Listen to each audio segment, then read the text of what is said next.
Welcome to Rges Algebra 2. This is lesson 19B, and we'll be covering sections 5.7, 5.8, and 5.9. Now we're talking about graphing and graphs that show direct variation. Okay. And recall direct variation is as x increases, so does y. Okay. And the formula or the basic equation you want to associate with direct variation is y equals, a constant times x. We would plug in the two values, figure out what the constant is, depending on the problem, of course, and then plug in one of the variables again with the constant to figure out the other variable. Now, what we're talking about now is graphs.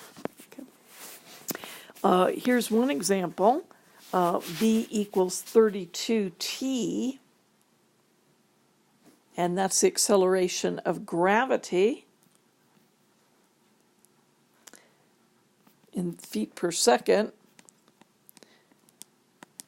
where t is the time and v is the velocity. Okay.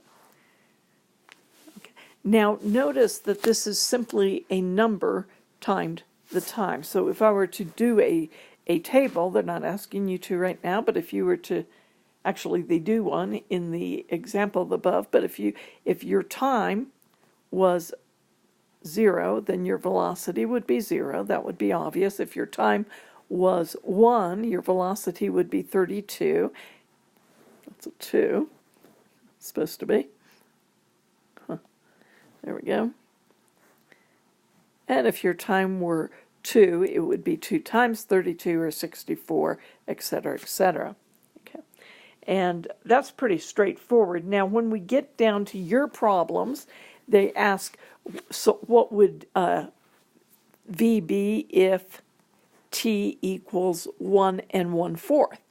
And the best way to do this would be to convert this to an improper, which would be 5/4, and then multiply by 32. Cancel if you can, which you can. Right here, 4 goes into 32 8 times, and 8 times 5 is 40. So that's a pretty straightforward, quick substitutions. You're going to see that in sections, or in questions 1 and 2. And then question 3, just put that in English. Question 4, now we're, let's see, we've got a new equation, varying directly with the square. Okay, before I move on to that, and so you just plug in and evaluate. Okay, so most of this is pretty clear. The main point I want to make here is that if we have both variables to the first power, as we do in this example, when we go to graph that, usually we're going to start with 0, depends on what it represents here, but we're going to graph this, and it's going to be a line, depending on, right now the constant's 36, but depending on the constant, these are going to be lines. And in fact, if it's something like this, without any constant, like +7 or something on the end here, but if it's just like this, they'll always start at 0, 0. Hopefully that's clear to you. And then we'll just have different lines. So this represents linear, as we've been talking about before, how to recognize a linear equation. What they're introducing also now is, what if I had an equation, for instance, like the next one they gave me, d equals 16t squared. Now this talks about the distance that a falling object would go based upon time. Okay, now if I plugged in 0 for t, I would still get d equals 0 if I were to go and graph this. And of course I could make a table with these values, and all you do is plug them in. That's simple to you. But what I want you to understand is, because this is t squared, I do not have a linear equation anymore, so my graph will not look like anything like one of these. Instead, it's going to, well, let's just kind of show you here. If it's 0, I'm sorry, that's time and distance. If it's 0, it's 0. If it's 1, 1 squared is 1. This will be 16. But if it's 2, notice this is going up the same amount by 32 each time up here. But now, if it's 2, that would be 4 times 16, so it would be 4064 here. If it'd be 3, it'd be 9 times 16, 90 plus 54 is 144. Notice how this is going up at a much greater rate. So the curve then begins to look like half a parabola here, like this, going up steeper and steeper with every point you move over on your x, okay, until it goes very, very steep, okay? So t squared is going to indicate a parabola here, or half a parabola in this case, because we'll never go negative. We'll never do this side because it's squaring, and the squaring will always be positive. All right, so you're going to answer a few more graphs here. Now, inverse, these are both direct variation. Linear direct variation up here, and the square direct variation here, because as x increases, y increases. Now, let's look at one more idea with these graphs. Now, this equation is not linear, even though we have, because we have this t variable in the denominator like this. So that does not represent a straight line. But let's think about what this does. This is a representation of speed and time. And notice, as t increases, what happens to s? Okay. Well, if t's 1, s is going to be 300. If t is increasing to 2, s is going to be 150. If it's 1, okay, we have 300. If it's 2, it's going to be 150. If it's 3, it's going to be 100. I'm going to skip to 5 there. If it's 5, it's going to be 60. And notice I am not going down the same amount. First off, as t increases, speed decreases, so this is inverse. And I'm not going down the same amount each time. Instead, I'm going down faster, faster at the beginning, and it slows down. So what's that going to? In other words, it's going to go down less each time as t is increasing. Now, what's that going to look like when I graph it? That is going to look like what we call a hyperbole, part of a hyperbole here.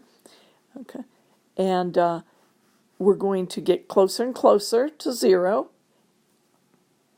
as we go in this direction, and closer to 0 as we go in that direction. Okay, so we would plot the points like that. So this represents inverse. This is a picture of inverse variation.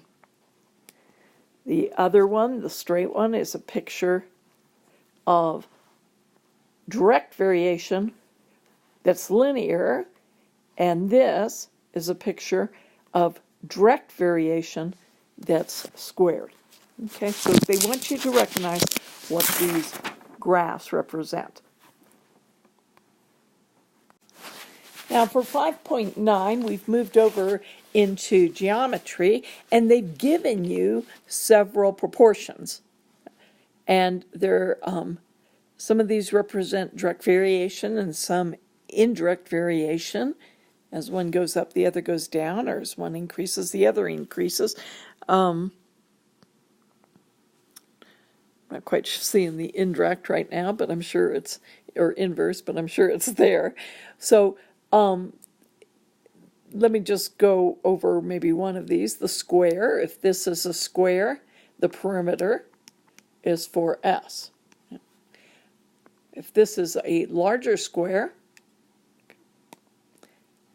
with a new side length, and that's called side prime, okay, then this whole thing, p prime, would be 4 times side prime, just like that. That's how they're reading this. Now they're showing the relationship between the left side figure and the right side figure, okay, by saying that the perimeter of the little small one is related to the perimeter of the top one, or I mean the right side one, that's a P, as the side of the small one is related to the side of the large one, like that. Now, could I have also have written this as the perimeters related to the side on the small one as the perimeter is related to the side on the top one? Is that also valid? Well, if you noticed, algebraically on the left-hand side, I could multiply the S1, and that would carry it to the numerator of the left side. What am I saying here? I want to go the other way. Okay. I can multiply the P1 on the left, and that would bring it up to the numerator on the right side. And I would multiply, if I divided by that would bring it down. So yes, these are equivalent. This is equivalent to this. Okay, just to point that out. If you were inclined to write that one way rather than the other way, it would have been equally fine there. Okay, now what you're going to do is, on the right side on the problem set, you're going to just basically find the appropriate formula, plug in, and solve. Okay?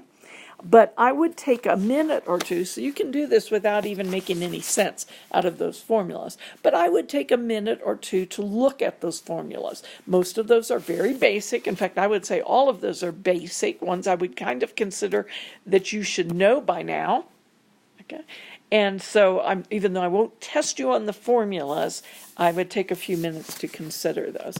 And then you're just going to do problems 1 through 10 all.